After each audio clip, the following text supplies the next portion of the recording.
This is the Detroit Sports Podcast Network. And welcome in, folks, to another edition of Open Mic Night. I'm your host, Noah Taluki, and on today's episode, the Lions. I'll just leave it at that for right now. And, of course, we'll get into a little bit of Michigan and Michigan State football, two teams with two big wins this weekend. Hopefully everybody had a great weekend out there. John Carroll versus Mount Union, the game that I was at on Saturday, always one of the best in not only just Division III football, but in the entire nation, a big rivalry. We lost that one 28-14, tough one, but our defense played well overall. But just some of our offensive woes and some of the mistakes led to that loss. But I think it definitely sets us up for the rest of the season. So I'll be doing a little bit of some John Carroll updates throughout the year. As you guys all know, very proud of my Blue Streaks and very proud of one Blue Streak in particular, Brandon Staley, head coach of the Los Angeles Chargers, who I really wanted for the Lions head coaching job. He just went into Arrowhead and said, I'm winning this football game. So Chargers 2-1 now, and Brandon Staley, just 5 years ago, of course, he was the defensive coordinator at John Carroll right here. He was a fellow Blue Streak, so they're doing a lot of great things over there. I can't wait for when the Chargers play the Lions. It'll be good to see that matchup. Definitely in a couple years, that's for sure. All right, Lions, got to get to it. 19-17 loss to the Ravens. Look, guys. It's just one of those losses where you're rooting the entire game because the Lions were in that, and the Ravens were making mistakes, and the Lions had a really good game plan to stop Lamar Jackson and the Ravens, and they were executing that, and a little bit of luck. Hollywood Brown dropping 2 touchdown passes. I mean, they probably would have been touchdowns or at least huge gains. Dropped 2 of those. And then they were just making mistakes. They were containing Lamar, and the Lions were getting back in it. The offense did nothing in the first half. But then they started inching their way back in the second. And then they kicked the field goal with just over a minute left. Ravens had no timeouts. And it's just one of those games where you're like, the Lions came in and supposedly had no chance and no shot at winning. And all of a sudden, it looks like they're going to win the game. So you're rooting the whole game for these guys.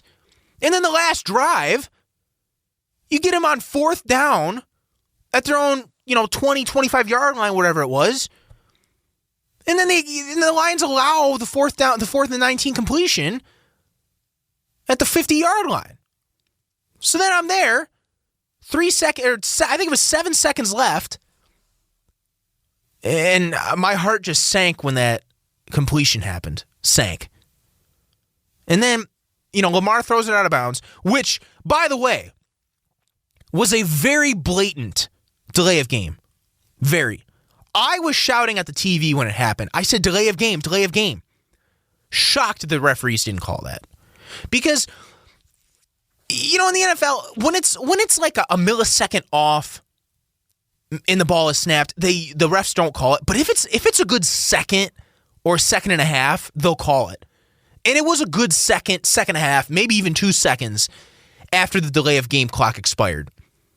Or the play clock expired, I should say. Very clear.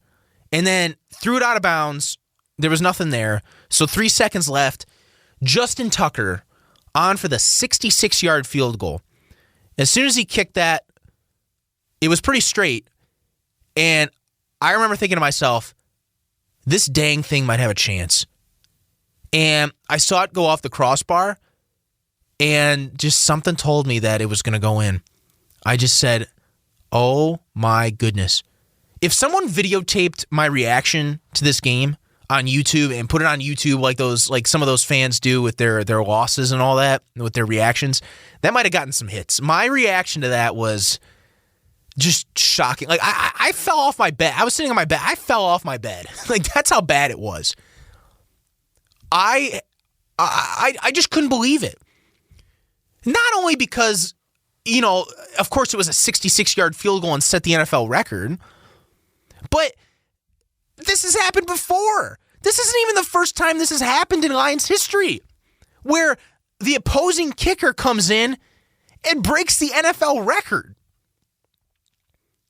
Tom Dempsey in 1970 63-yard field goal against the Lions. 63 yards. 51 years later, 66 yards.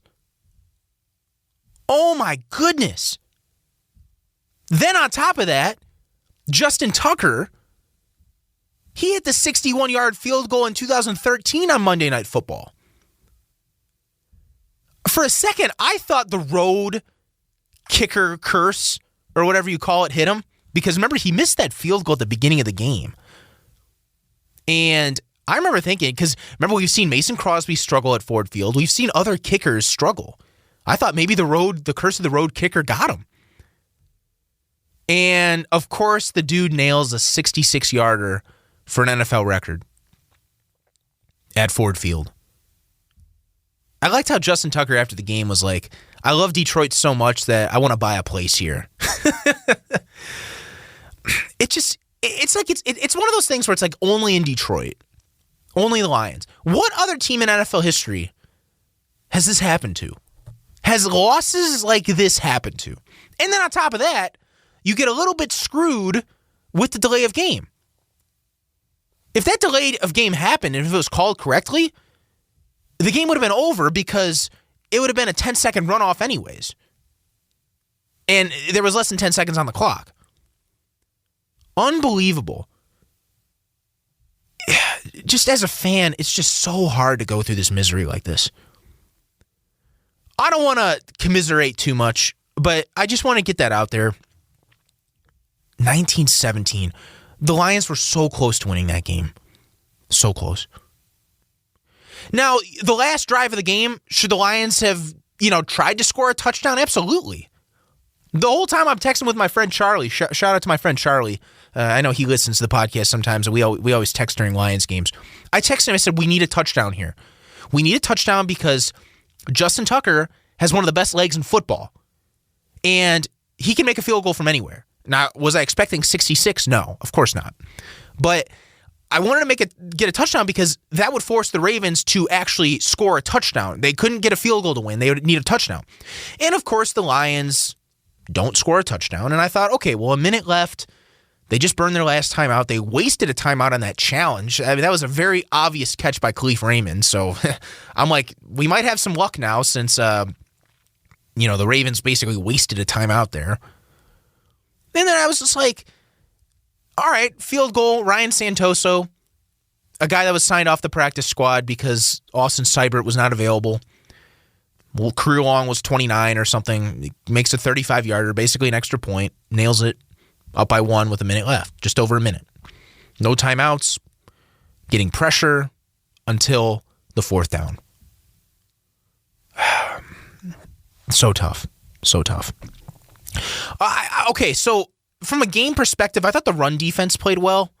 Did Lamar, Lamar had the 31-yard carry, of course, but I mean, if you take away that carry, he only had 27 yards on the ground. And for, to limit a guy that's that dangerous and that explosive, I'd say is a win for the Lions. Now, did the Lions give up too many big plays on defense with the passes? Yes. But did they give up so many like they did against the Niners? I wouldn't say that. Lamar had 16 of 31, 287 yards. Mark Andrews had over 100 yards. I mean, that's an old bit. Lions can't cover tight ends. Hollywood Brown, though, I mean, that's two critical drops. Because really, if they convert on those drops, I mean, the Ravens win. But the Lions were hanging in there. Their offense started to catch a little bit of fire. Swift started getting going in the second half. Swift was 60 yards receiving, 47 on the ground. Lions rushed for 93 yards, 3.4 carry. Another game, though, that they just had to throw the ball. 27 attempts on the ground, 31 passes. Oh, that one of those passes, DeAndre Swift. How about that? Speaking of Swift, what was that one play where they handed it off to Swift and then he threw it back to Goff, and that play just went nowhere? Luckily, it was a forward pass and it was incomplete, but that could have, that was close to being a fumble. So I don't know what that play call was, but overall, I've liked Anthony Lynn's play calls, but Some of those I'm just very questionable. Also, there were some drives where the Lions beat themselves. I thought, we all know that the Lions love going for it on fourth down now. They love going for, especially if they're in the opponent's territory, they love going for it instead of trying to kick a long field goal. And they went offsides twice on fourth downs, twice. That's not good. Not good at all. You have to be disciplined, especially on those. The Lions just have struggled so hard with the hard count on fourth down. Because that's not the first time it's happened. There were some other games, I believe against San Francisco it happened. I think even Green Bay it happened once. Lions got to do a better job. They got to have better discipline of not going off sides, especially on a fourth down. 4th and 1 versus 4th and 6, the odds go down. So they got to stay disciplined and try to try to convert those fourth downs. Oh my gosh, it was just a crazy game. Crazy game. And then, on top of that one play, a real game changer. Ravens muff the punt. The Lions recover. But then, of course, there's an out of bounds. The gunner for the Lions ran out of bounds. So that was a penalty, and that negated that was a replay of fourth down, so that negated the muffed punt. Oh, just some of these little things the Lions have to correct. And I understand this is only Dan Campbell's third game. Did Dan get a little bit too conservative at the end? I would probably agree. I would probably say so because, you think about the last drive. The Lions definitely should have been shooting for the end zone. They should not have been playing for the field goal. I get how you're trying to run off the clock and all that. You're trying to take as much time off the clock as possible, but you needed a touchdown. Because a touchdown would have had to make the Ravens drive 80 yards instead of, 40 to get it into Tucker range, which was, all of a sudden 66 yards. Unbelievable. Seriously. Then, when you think about it as well, on the fourth down, they're rushing 3 guys. The prevent defense, as they say, prevents you from winning. Lions used a prevent defense on the Hail Mary against the Packers in 2015. The Lions use a prevent defense on the fourth down against the Lions. Against the Ravens. Prevent defense prevents you from winning, as the classic phrase says. So, a little too conservative there, I thought. But we'll see. I really think this week against the Bears is the best opportunity that the Lions have to win. And because this Bears team's a mess. Justin Fields is probably going to be starting at quarterback. I think the Lions should be walking out of Soldier Field with victory. I know it's tough on the road to win in the division against any type of team. But still, I don't see why the Lions can't win this game. Back to the Ravens game for a second. Because how many of you really thought that the Lions would beat the Ravens? Or at least be close? At least make it close. Not many. Aaron Glenn gets a lot of credit for creating a great game plan to help neutralize Lamar Jackson. He didn't rush for over 100 yards. He didn't really burn us with his speed too much. I mean, he just had that 131-yard carry, and that was about it. So, remember, it kind of reminded me of the game 2 years ago against Kansas City. Remember when Patrick Mahomes came in, everyone thought, the Chiefs are going to trample on the Lions, and they ended up winning the game, but the Lions neutralized Mahomes. I thought the Lions did a really good job of game planning against him, because I mean, the Chiefs ultimately won, but he didn't really gash the Lions with a lot of really, really big plays, if anyone remembers that game. Same with Lamar Jackson. Really neutralized him. Didn't really gash for many big plays. Still won, of course, but closer game than the Kansas City game. But I thought it was very similar to that. So I'm trusting these coaches. And the Lions, nobody expected them to win. Nobody expected it to be even close. But the fact that they hung in there, another example of how the Lions just continue to fight in these games. And I understand the broadcast was talking about it. There's no moral victories in the NFL. It's a very result-oriented business. I get it, guys. I do. But in my opinion, especially with how this team is, you got to take your little victories when you can. Maybe next year you could be a little bit more results-oriented. But this year, well, in terms of wins and losses. But this year, not a lot of wins is expected. Now, am I saying, 0-17 is acceptable? Heck no.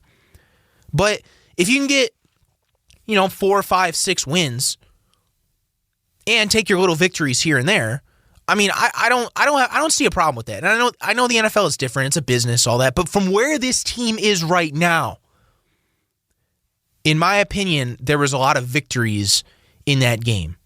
Small victories. The defense played better because the defense was a big weakness the first 2 weeks. Defense played better overall. They got Swift going. TJ, you got to target TJ more than 2 times. I don't know if that was just a thing where he didn't factor into the game plan. It seemed like they wanted to get Khalif Raymond more into the mix. I believe Khalif had 10 targets in the game. Obviously, they got Swift more in the mix with him catching the football like he did the first couple weeks. But I think TJ they should be trying to use TJ every game. It's not like a couple games he has 10 targets, another game he just has 1 or 2. They got to continue to target this guy every week. Hopefully against Chicago they will, because having a tight end like TJ really gives you another X factor. And I really hope the Lions can definitely use him more throughout the season. That's for sure. All right, enough with the Lions talk.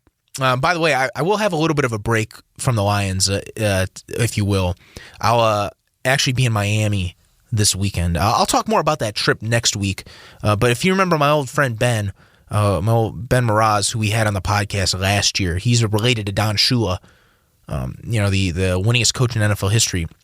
Miami is having their public celebration of life because they weren't able to have a celebration of life for him last year.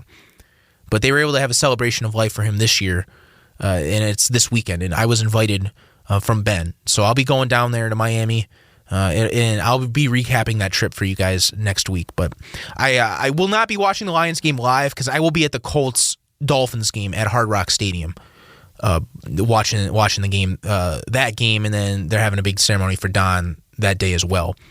So because there's a dinner and all that on Saturday with like a round table discussion about him with Dan Marino and some other guys as well. So, but I'll definitely, I got the NFL Game Pass and all that, so I'll be able to rewatch the game. Don't worry, I'm definitely gonna make sure I watch that Lions game, but it just unfortunately won't be live. I'll try listening to it though, hopefully at Hard Rock Stadium, or getting some score updates. That's for sure. All right, I want to move on to Michigan football and Michigan State. So Michigan with a big win over Rutgers, 20-13. Look, I warned you guys last week. This is not the same Rutgers team that the Michigan beat up 77-0 or whatever it was a couple years ago. Like this is a different team with Greg Schiano as head coach. So 20-13, not as surprised that it was a closer game. It's a little bit concerning to me, the passing game for Michigan. Cade McNamara, 9 of 16 for 163 yards. Michigan rushing 38 times for 112 yards. 2.9 yards a carry. Guys, if you're Michigan, you can't be one-dimensional. And I mentioned this a couple weeks ago too. Michigan cannot just be winning games on the ground. This isn't this is college football. This is modern college football. You don't run the ball, 50 times a game anymore and expect to win, especially against some of these bigger opponents like the Big Ten. That might work against the MAC teams. That might work against some of the FCS schools or whatever, but it's not going to work against Big Ten. Michigan's lucky that they won this game, in my opinion. 2.9 yards a carry.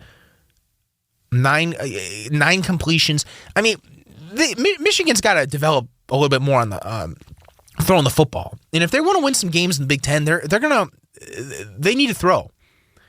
Interesting though, so their two leading receivers had 51 yards and 38. Both of them were on just one reception.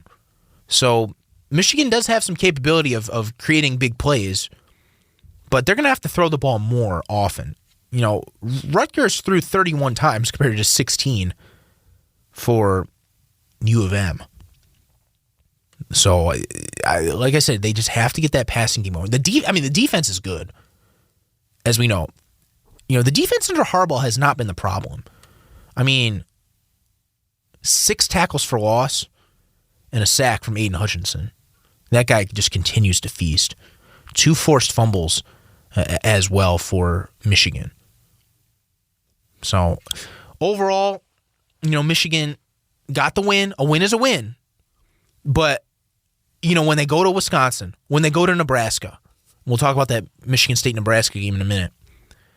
2 very crucial road games. Tough places to play, Madison and Lincoln.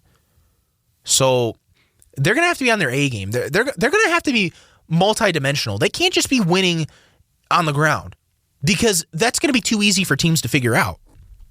So Cade McNamara is going to have to develop, because they have some speed. They're just not using it right now. Blake Corum's a speedy, athletic guy. And the same with some of these other receivers that they have. I know, Corum's a little bit more of a running back, but they just got to get some of these guys in the mix. Because I think Michigan can be a dangerous team if they have if they can throw. They got to establish the run as well, obviously, with just 2.9 yards a carry against Rutgers. But they just got to be, if they can be more multidimensional, because the defense is already there, but the offense, if they can get it going, I think Michigan could be in for a good year. I really do. And I know a lot of people are tired of saying, oh, well, but you got to think about it. Ohio State's down. Penn State's they might be a little bit down. Michigan State, obviously, that's going to be a big game. So some of these teams aren't the same. Wisconsin even isn't the same. But, these teams are very sneaky. Nebraska would be a sneaky team. The Wisconsin, obviously, a sneaky team. Even though they lost 41-17 at Soldier Field to Notre Dame, the Irish. So, just more multidimensional. If they can complement the pass and the run, I think they can compete with Ohio State later on in November.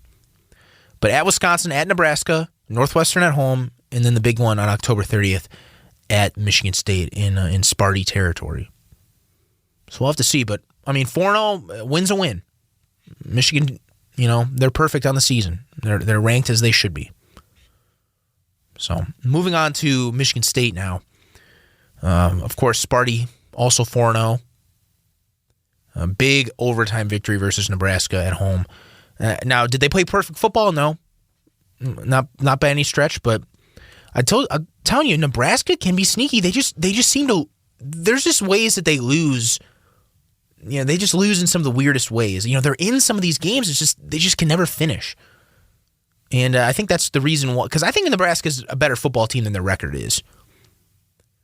But Peyton Thorne, 14 of 23, 183 yards and a touchdown and a pick. But he got sacked 3 times. But how about Adrian Martinez getting sacked 7 times from Michigan State? Another storyline. Michigan State's defense, pretty good. The offense didn't really click. Kenneth Walker, they're talking about him as a dark horse Heisman candidate. Only 61 yards on the ground. They only averaged, 2.4 yards per carry. Nebraska, 3.9 yards a carry. But when it was clutch time, when they were down 20-13 with 3 minutes left, Jalen Reed came up with the huge punt return for a touchdown. Huge. That was exactly what Michigan State needed. And they ended up tying the game, and they got back right into it, made a couple stops, pushed it to overtime, and ended up coming up with the victory. But, another nitty-gritty team, Michigan State. Never out of it. And Nebraska was a really good test. Because like I said, they're better than their record is. Michigan State will play Western Kentucky for homecoming this week. 7:30 start. Then they'll head to Rutgers. Like I said, Rutgers will be another really, really big test. We'll see what this team is made of with these 2 road games at Rutgers and at Indiana before they play Michigan. If both Michigan and Michigan State are undefeated by the time they play each other, I think that would be incredible. not only just for the state, not only just for the fan bases, but for both of these teams' futures. Because, you got Harbaugh in his 7th year, struggling to win those big games. You have Mel Tucker in his 2nd season, really first real season, because last year it was, he got hired late and all that. And another big game for the Paul Bunyan Trophy, and a guy that's really trying to establish his culture, establish himself as one of the better coaches in the Big Ten, one of the better programs. So it's gonna be a statement game, a big game in a month. But they got to focus on these opponents the next couple weeks, though, because Rutgers and Indiana, especially on the road, they're no pushovers. So next couple weeks is going to definitely show what Michigan State football is made of. That's for sure. Be sure to check out all the other great content on the podcast network, Michigan Podcast. They do always a great job. Steve Dace and company.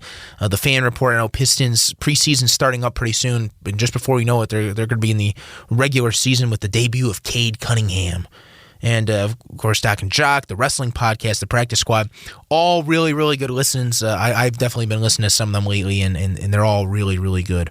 And, of course, John Macron with his SI Lions coverage. We can never get enough Lions coverage, that's for sure. I'm sure social media was blowing up for him this past weekend with all these crazy plays and the 66-yard field goal and throwback to Lions history, I guess. But I'll be recapping my time in Miami. I definitely am really looking forward to visiting with my buddy Ben and hopefully meeting some NFL people, and it'd be really, really nice to check it out because I've never been down to Miami before. But I'll share with you guys how it is, and we'll talk to you next week only on Open Mic Night.